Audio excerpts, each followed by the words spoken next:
नमस्कार। इस पाठ में हम विज्ञान, पत्रकारिता और प्रौद्योगिकी पर बात करेंगे। वर्तमान युग विज्ञान और तकनीकी का युग है। नित नई नई तकनीकी, वैज्ञानिक खोजों और नई तकनीकों के चमत्कारिक परिणामों ने आज सारी दुनिया के उस वातावरण को बदल दिया है। लोगों के आचार, विचार और व्यवहार, दैनिक व्यवहार का में काफ़ी बदलाव आया है। दुनिया में बड़ी गहराई तक कई फेरबदल हो रहे हैं। लोगों में कई प्रकार से जिज्ञासाएं बढ़ रही हैं। वे जानने की उत्सुकता और किसी भी कार्य की कुशलता को लेकर कई तरह के प्रश्न उठाते हैं। पत्रकारिता ने विज्ञान से जनमानस को परिचित कराने में बड़ी भूमिका अदा की है। मानवीय क्षमता का भी विकास हुआ है और लोगों की अपेक्षाएं भी बहुत बढ़ गई हैं। इससे लोगों में नई चीज़ों का निर्माण और नई आशाओं की उत्पत्ति की भावना भी बढ़ी है। कई विकासशील देश ऐसे भी हैं जहां प्राकृतिक संसाधनों की बहुतायत है, लेकिन तकनीकी के अभाव में उन संसाधनों का वे पूरा दोहन नहीं कर पाते। अपने देशवासियों के आर्थिक उत्थान के लिए तथा संसाधनों के सही इस्तेमाल के लिए उनके पास नई तकनीकी की जानकारी, समझ तथा उसको चलाने का ज्ञान प्राप्त होना जरूरी है। नई तकनीकी की जानकारी उन तक पहुंचाने में मीडिया बहुत बड़ा रोल अदा कर सकता है। मीडिया तक उस जानकारी को तथा उसके फायदे को पहुंचाने के लिए विशेषज्ञों से जानकारी लेनी होगी। व्यक्ति और विभाग को इस जानकारी की उपयोगिता का एहसास कराना होगा। वैज्ञानिक चेतना क्या है? विज्ञान की शिक्षा का सामाजिक जरूरतों और समस्याओं पर ध्यान केंद्रित करके उनके निवारण की प्रक्रिया तय करने की दिशा में उपयोग किया जाए। आम आदमी में विज्ञान से संबंधित चर्चाओं में रुचि पैदा करनी होगी। विज्ञान संबंधी कार्यक्रमों का ज़्यादा से ज़्यादा प्रकाशन होना चाहिए। अध्ययन के क्षेत्र में जो नई नई चुनौतियां पैदा हो रही हैं, वह अध्ययन के माहौल में तेजी से हो रहे विकास के कारण है। विज्ञान संबंधी सामग्री के अध्ययन से लोग तेजी से बदल रहे समाज के साथ चल सकेंगे। शिक्षा आयोग की राय में विज्ञान से दिमाग समृद्ध होता है और मानवीय भावना एवं चेतना का विस्तार होता है। विकास की संभावनाएं अपार है। विज्ञान की प्रगति हर कदम पर प्रकृति के बारे में समझ को गहरी बनाती है, लेकिन दूसरी तरफ विज्ञान की भावना का विस्तार होकर ज़्यादा जानने एवं प्राप्त करने की भावना बलवती होती जाती है। प्रकृति में जो जानने योग्य है उसकी सीमा अपार है, वह अनंत है। विज्ञान की क्रांति का मानवीय विकास पर जो असर हुआ है उसकी तुलना नहीं की जा सकती। इस प्रकार की सारी सूचनाएं मीडिया के माध्यम से जन जन के सामने आनी चाहिए। वैसे शोध पत्रिकाएं तो बहुत निकलती हैं। विज्ञान एवं टेक्नोलॉजी के हर विषय की विशिष्ट पत्रिकाएं, हाउस जर्नल भी उपलब्ध हैं। फिर भी इसकी महत्वपूर्ण जानकारी समाचार पत्रों के माध्यम से इन विषयों के जानकार एवं विद्वान जन तक पहुंचा सकते हैं। इसके लिए विज्ञान एवं तकनीकी से जुड़ी पत्रकारिता उपयोगी है। वैज्ञानिक चेतना और विज्ञान की शिक्षा को जन जन तक पहुंचाने के लिए मीडिया को आगे आना होगा। मार्शल मैकलुहान ने कहा था, मीडिया ही संदेश है, माध्यम ही संदेश है। मीडिया का महत्व अपने आप सिद्ध होता है। इलेक्ट्रॉनिक मीडिया के आने और छपाई की विधा में नई नई विधाओं के आ जाने से जनजीवन में नई चेतना आई है। लोगों में जानने की जिज्ञासा बढ़ी है। समाचार पत्रों एवं टेलीविज़न पर चैनलों का तेजी से फैलाव हुआ है।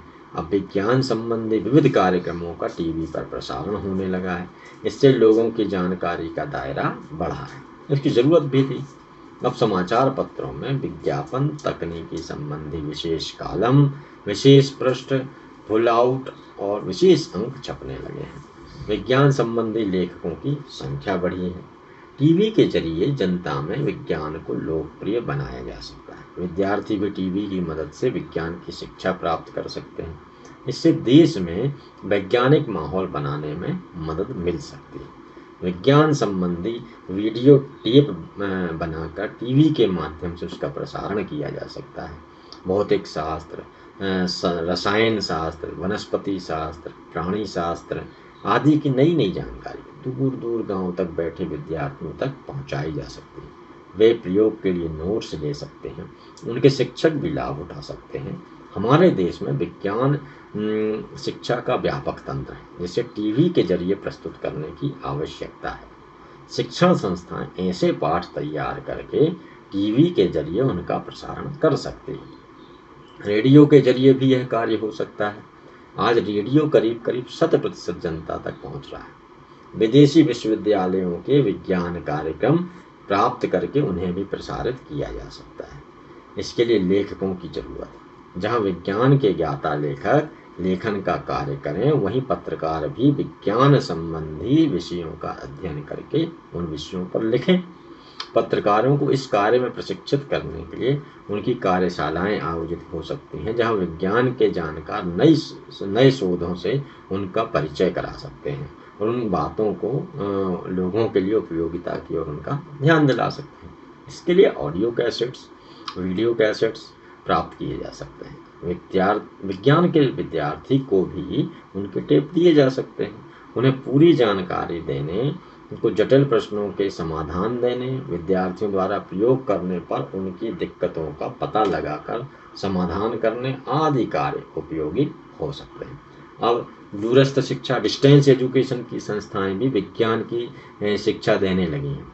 आज नई तकनीकी के कारण जहाँ शिक्षकों का काम आसान हुआ है, विदेशों में तो सैटेलाइट की मदद से विज्ञान की शिक्षा दी जाने लगी है। इन सारे विषयों में लिखने के लिए विज्ञान के विद्वानों को आगे आना होगा। इसमें कोई शक नहीं कि लोगों तक विज्ञान का ज्ञान पहुंचने में उनमें जागृति आई। अज्ञान और अविश्वास किस तरह हावी हो जाता है, इसका उदाहरण ध्यान देने लायक है।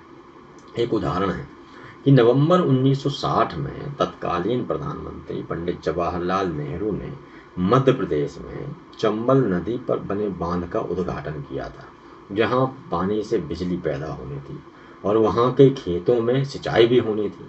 कई सालों तक किसानों ने सिंचाई का पानी नहीं लिया। उनका कहना था कि पानी में से बिजली तो निकाल ली, अब क्या बचा, पोका पानी नहीं लेंगे। धीरे धीरे, मतलब खाली पानी का इस्तेमाल नहीं कर, धीरे धीरे यह धारणा दूर हुई। उसी बांध से सिंचित क्षेत्र बाद में राज्य में हरित क्रांति में सहायक बना।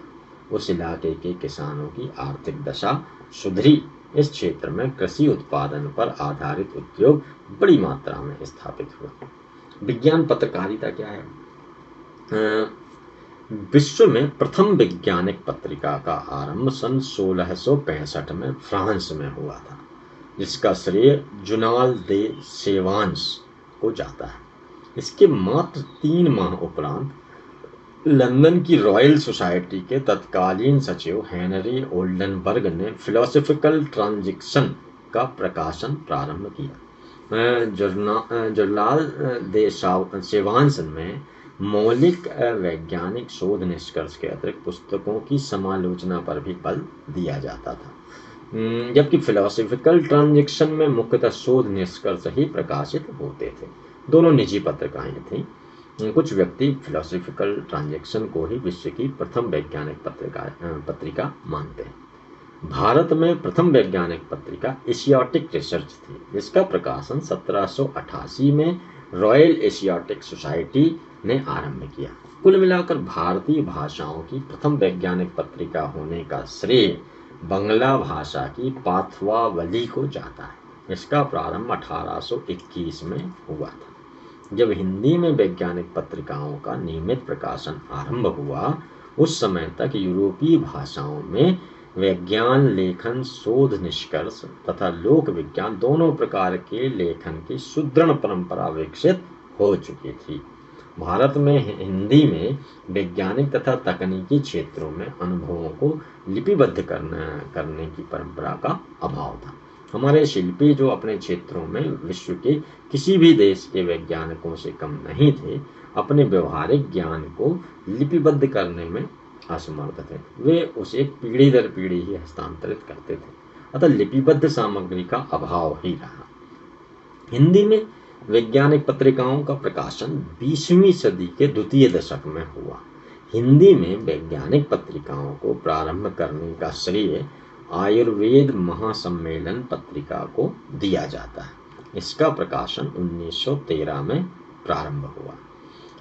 गर्व का विषय है कि यह मासिक पत्रिका आज भी नियमित रूप से प्रकाशित हो रही है। आयुर्वेद महासम्मेलन पत्रिका के 2 वर्ष बाद इलाहाबाद से विज्ञान परिषद द्वारा विज्ञान पत्रिका का प्रकाशन आरंभ हुआ। विज्ञान का अपना गौरवशाली इतिहास है। इससे हिंदी के माध्यम से विज्ञान का प्रचार प्रसार करने वाले अनेक विद्वानों का अत्यंत घनिष्ठ संबंध रहा है। अपनी हीरक जयंती धूमधाम से मनाने के पश्चात शतायु होने की ओर अग्रसर है। वैज्ञानिक पत्रिकाओं को 2 वर्गों में बांटा जा सकता है। पहले वर्ग में वे पत्रिकाएं आती हैं जिनमें वैज्ञानिक अपने शोध निष्कर्ष प्रकाशित करते हैं, अतः इनकी भाषा और शैली उनके अनुरूप होती है। जनसाधारण के लिए आमतौर से ये उपयोगी नहीं हो पाते। उनकी विषय वस्तु को भली प्रकार समझना थोड़ा सा कठिन होता है। दूसरे वर्ग में वे पत्रिकाएं आती हैं जिनमें महत्वपूर्ण वैज्ञानिक दृष्टि से उपयोगी शोध निष्कर्ष को ऐसी भाषा शैली में प्रकाशित किया जाता है जिसे जनसाधारण भी समझ सके। आरंभ में शोध पत्रिकाओं का प्रकाशन हुआ था। आज भी इसी प्रकार की वैज्ञानिक पत्रिकाओं की संख्या अधिक है।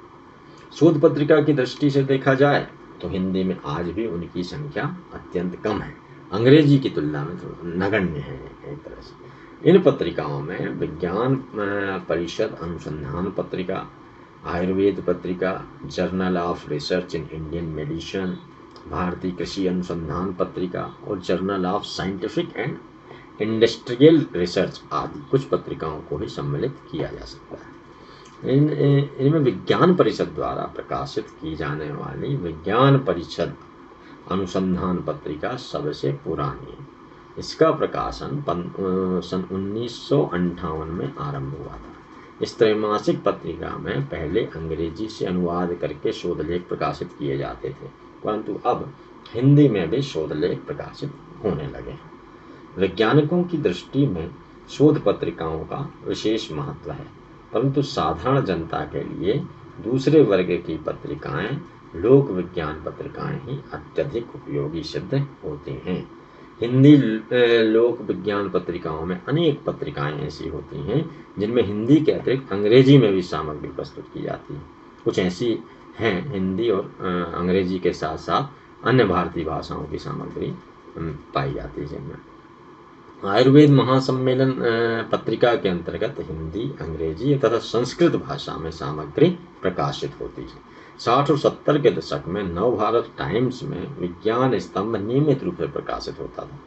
हरीश अग्रवाल अनेक वर्षों तक इस स्तंभ को लिखते रहे। डॉक्टर कृष्ण कुमार गुप्त और बाद में डॉक्टर रमेश दत्त शर्मा विज्ञान की उपलब्धियों की चर्चा रोचकता पूर्वक करते थे। वैज्ञानिक सामग्री प्रकाशित करने में साप्ताहिक हिंदुस्तान का स्थान एक समय में अग्रणी माना जाता था। उसके प्रोत्साहन से हिंदी में विज्ञान लेखों की नई पीढ़ी तैयार हुई। बाद में धर्मयोग और अब इंडिया टुडे तथा आउटलुक भी विज्ञान पर लेख प्रकाशित करते रहे। अब हम बात करेंगे प्रौद्योगिकी पर।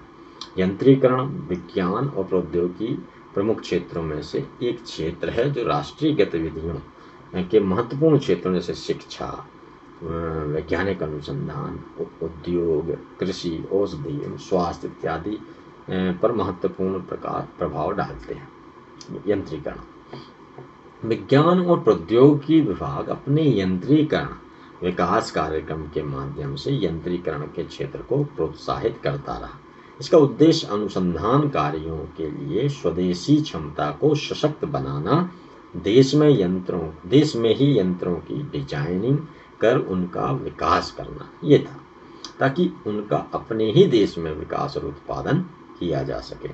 प्रौद्योगिकी को लगातार बढ़ाते रहना ताकि विश्व स्तर पर होने वाले प्रौद्योगिकी विकास कार्यों के साथ कदम से कदम मिलाकर चला जा सके और समय समय पर यंत्रीकरण के क्षेत्रों में अनुसंधान, डिजाइन विकास कार्य करने तथा नव प्रवर्तन हेतु आईडीजी के तहत परियोजनाओं को सहायता उपलब्ध करना होता है। देश में विभिन्न R&D संगठनों में विश्लेषणात्मक चिकित्सा, पर्यावरण प्रदूषण नियंत्रण, जांच एवं अनुमापन, खाद्य प्रसंस्करण, भूविज्ञान, कृषि, इलेक्ट्रॉनिक्स, वस्त्र निर्माण, चमड़ा, यंत्रीकरण के कार्यक्रम शामिल होते हैं। प्रौद्योगिकी का स्वरूप एवं विकास। प्रौद्योगिकी विकास बोर्ड अधिनियम 1995 के प्रावधानों के तहत सितंबर 1996 में प्रौद्योगिकी विकास बोर्ड का गठन किया गया। इसका उद्देश्य स्वदेशी प्रौद्योगिकी के विकास एवं वाणिज्यीकरण को बढ़ावा देना तथा आयातित प्रौद्योगिकियों को विस्तृत घरेलू अनुप्रयोगों के लिए अपनाना था। यह बोर्ड औद्योगिक इकाइयों तथा दूसरी एजेंसियों को वित्तीय सहायता उपलब्ध कराता है। हाल के वर्षों में बोर्ड ने 4 व्यापारिक उद्यमों के साथ समझौते पर हस्ताक्षर किया। इन परियोजनाओं की कुल लागत 18.93 करोड़ रुपए है। बोर्ड द्वारा 5.42 करोड़ रुपए का ऋण स्वीकृत किया गया। 1996 में इसके गठन से ही बोर्ड ने 91 करारों पर हस्ताक्षर किए हैं। बोर्ड की 363.50 करोड़ रुपए की बचत भी है। सहायता सहित इसकी कुल परियोजना लागत 1007.40 करोड़ रुपए है। इन 91 करारों में 3 एजेंसियों के साथ 3 करार भी शामिल हैं और शेष करार 15 राज्यों तथा केंद्र शासित प्रदेशों में फैले व्यावसायिक उद्यमों के साथ किए गए हैं। सरकार ने नए तकनीकी उद्यमियों को विशेषकर शुरुआती अवस्था में पर्याप्त अवसर प्रदान किए हैं। बोर्ड ने उनमें से कुछ की मदद वित्तीय संस्थाओं, व्यावसायिक बैंकों से आसानी से ऋण प्राप्त करने में भी की। बोर्ड के लाभार्थियों में 20 नए उद्यम थे। बोर्ड द्वारा प्रदान की गई वित्तीय सहायता विभिन्न क्षेत्रों को विकसित करने में लगी है, जैसे स्वास्थ्य एवं चिकित्सा, इंजीनियरिंग, रसायन, कृषि, परिवहन, ऊर्जा और कचरा प्रौद्योगिकी इत्यादि। बोर्ड से लाभ प्राप्त करने वालों में पब्लिक लिमिटेड और प्राइवेट लिमिटेड कंपनियां हैं। प्रौद्योगिकी के प्रकार। प्रौद्योगिकी को कई श्रेणियों में बांटा जा सकता है, जैसे विकसित यंत्र प्रणाली, चिमनियों एवं भट्टों के लिए पोर्टेबल स्टेक ओपेसिटी मॉनिटर, भूतकनीकी अनुप्रयोगों के लिए multiple user field operated data recorder, cancer रोगियों के लिए कंप्यूटर सूचना मावाक, मिलों में धागे की विभिन्न अवस्थाओं में ऊर्जा की खपत के आकलन, मॉनिटर एवं नियंत्रण के लिए प्रणाली, धागे के लिए लाइट फास्टनेस टेस्टिंग मशीन, सूक्ष्म अर्हता निवेदक, चावल अनाज फ्लैकिंग उद्योग में स्वचालन, जलतापीय स्रोतों में हीलियम के लिए पायलर इनरिचमेंट संयंत्र, खनिज प्रसंस्करण उद्योग, उन्नत प्रसंस्करण नियंत्रण तथा सर्वोत्तम प्रौद्योगिकी। अब देखना कि जनजीवन को प्रभावित करने वाले प्रौद्योगिकी क्या है। सामाजिक कार्यक्रम का लक्ष्य संसाधनों के तर्कसंगत प्रबंधन, विज्ञान एवं प्रौद्योगिकी अनुभव तथा लोगों की दक्षताओं द्वारा उचित लाभ अर्जित करना है। ग्रामीण क्षेत्रों में लोगों के लाभ हेतु विशिष्ट हस्तक्षेप पैकेजों को लाना संभव हो गया है, विशेष तौर पर कमजोर वर्गों जैसे महिलाओं, जनजातियों, अनुसूचित जनजातियों के लिए आदि। पहला है ग्रामीण विकास के लिए विज्ञान और प्रौद्योगिकी। इस कार्यक्रम के तहत ग्रामीण विकास के क्षेत्र में कार्य करने के लिए वचनबद्ध युक्त वैज्ञानिकों साथ इच्छुक वैज्ञानिकों द्वारा कार्यवाही परक अनुसंधान एवं विकास कार्य करने का अवसर मिलता है। इससे स्थानीय नेटवर्किंग तथा विज्ञान और प्रौद्योगिकी आधारित स्वैच्छिक संगठनों और विकासात्मक एजेंसियों में समन्वय करने में मदद मिलती है। दूसरा है कमजोर वर्ग के लिए विज्ञान और प्रौद्योगिकी। ग्रामीण एवं शहरी क्षेत्रों में समाज के आर्थिक रूप से कमजोर वर्गों का विकास करना है। यह ग्रामीण शिल्पकारों, भूमिहीन मजदूरों आदि के सुधार के लिए विशिष्ट विज्ञान और प्रौद्योगिकी जानकारी पर ध्यान देती है। उपलब्ध स्थानीय संसाधनों पर आधारित मूल विचारों को शामिल कर बहुक्षेत्रात्मक दृष्टिकोण तथा निर्णय लेने की प्रक्रिया में प्रत्यक्ष लाभकारी समूहों को शामिल करने पर ध्यान दिया जाता है। तीसरा है शैक्षिक रूप से अपंग और लाभ युवाओं के लिए डेस्कटॉप पब्लिशिंग तथा कंप्यूटर प्रशिक्षण। क्वालिटी एड्स इंडिया इंटरनेशनल ने शैक्षिक रूप से अपंग तथा लाभ वंचित युवाओं के लिए प्रशिक्षण उपलब्ध कराने के लिए कार्यक्रम प्रबंधन हेतु एक सॉफ्टवेयर का विकास किया है। सॉफ्टवेयर स्कैनरों एवं प्रिंटरों के प्रयोग से DTP टाइप सेटिंग में अपंग विद्यार्थियों को उपयुक्त प्रशिक्षण एवं जानकारी दी जाएगी। इसके तहत DTP न्यूज़लेटर्स, पत्रिकाएं, ब्राउज़र, विज्ञापन, तकनीकी रिपोर्ट, स्कैन्ड फोटोग्राफ तथा एनिमेटेड तस्वीरों के साथ विभिन्न भाषाओं में दस्तावेज तैयार करने के लिए एक फास्ट फाइंडिंग एजुकेशन है। इससे विद्यार्थियों महत्वपूर्ण सामाजिक बदलावों के साथ समाज की मुख्य धारा में आने का आत्मविश्वास का विकास होगा।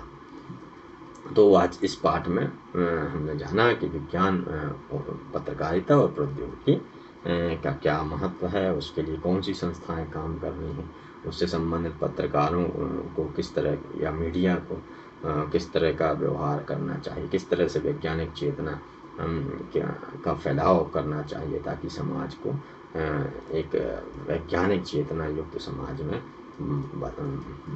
बनाया जा सके, तब्दील किया जा सके और अंधविश्वास को खत्म किया जा सके। इस तरह की तकनीक के उपयोग से किस तरह से लोगों के आत्मविश्वास में वृद्धि की जा सकती है, यह सब हमने इस पाठ के माध्यम से सीखा। अगले पाठ के साथ आपसे पुनः मुलाकात करेंगे। नमस्कार।